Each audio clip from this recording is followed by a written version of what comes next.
I'm going to show you how to attach and detach the grip for your GoPro Mission 1 Pro.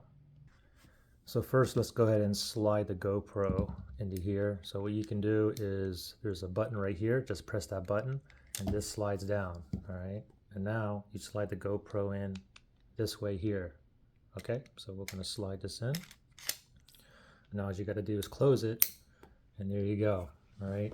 Now you also have these two pieces come off too, okay? Now here's the grip here. On the bottom, it's lock. Up is unlock, okay? So right now it's locked, we can't do nothing. If I want to take this off, I'm going to go up, unlock, and then I'm going to press this in, and then I can just pull this out. If I want to put it back in, make sure it's in the unlocked position.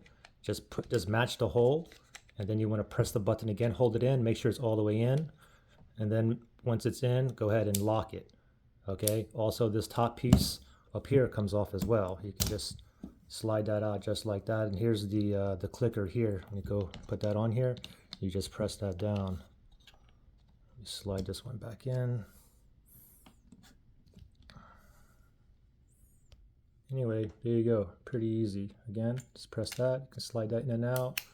Close it, this right here, we can go ahead and go to unlock, and then press it in and pull it out, put it back in, press the button, match the holes up, put it in, let go, make sure it's all the way on, and then go ahead and lock it down so then you can't pull it back out. Pretty simple.